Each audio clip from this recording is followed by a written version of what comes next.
Sri Gurupyo Namaha. In today's segment, we'll be talking about mantra. But first, let's kind of elaborate on what mantra, yantra, and tantra are so we get an idea of what mantra exactly is. On the general whole, in Sri Vidya, it should be noted that mantra is what is said.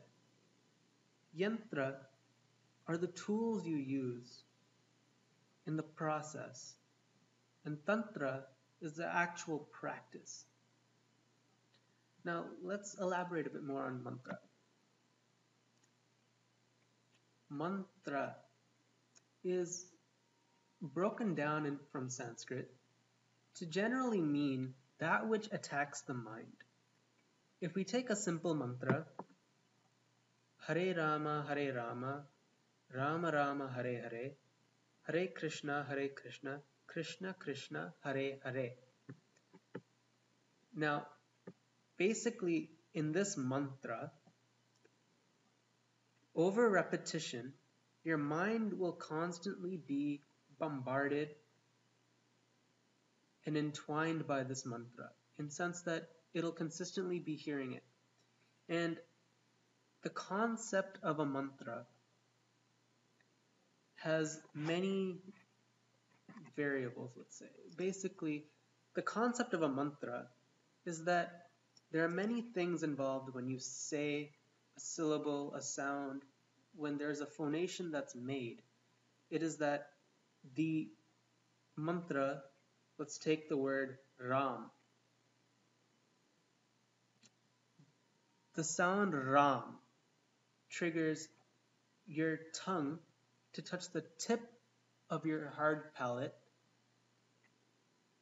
near the lips of your mouth. And it creates a vibration. The concept of the mantra Ram is that when your tongue creates that vibration through these syllables and sounds,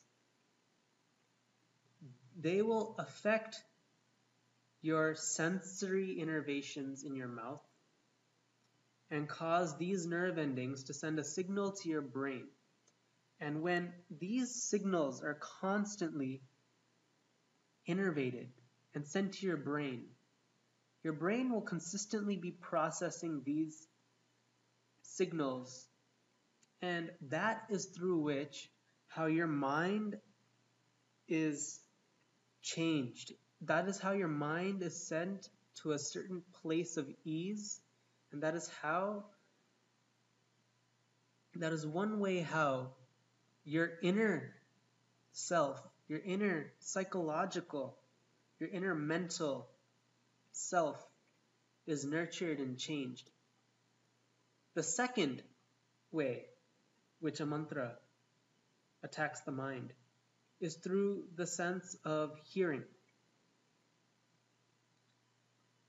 The mantra, its syllables and sounds, innervate the brain through hearing. Ram, the R, and the M. Enter through your ears, go through your vestibular organ, and go through the vestibulocochlear nerve, enter into your brain, and attack your auditory center. Through repetition, Ram will eventually become entwined as a part of your mental psyche. And that is the concept of a mantra. Now, in general traditions, and in Sri Vidya also, it is seen that there is something called Purascharanam. For every mantra that is given, for every mantra that a guru gives, there is something called a Purascharanam. And a Purascharanam is basically the process of which a mantra is completed. There are 5 parts to this Purascharanam, and each of these 5 parts plays a role in seeing the mantra and seeing that specific deity or God in all five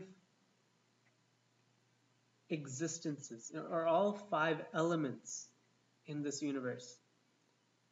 Japam focuses on the spatial, on ether, on just that sense of space, that mind. Homam sees the mantra as fire. Tarpanam sees the mantra as water. Marjanam, the practice of seeing the mantra as air. And Naivedyam is seeing the mantra as the earth. Through properly completing all of these five forms of worship, you will then have completed the Purascharanam of that mantra. And by doing so, belief has it that each mantra will bestow upon you a boon, or rather, an ultimate effect.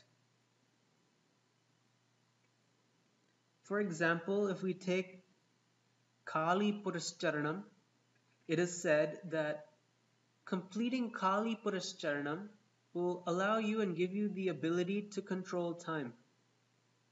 And ironically enough, it is also said that those that properly complete a Purascharanam come to the point where after getting this boon or this ability, they find it in themselves that they don't actually need to use this ability.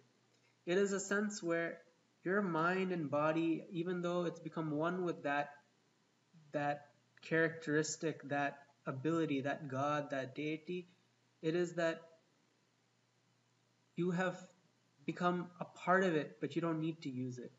It is a greater bliss. Sri Gurupyo Namaha.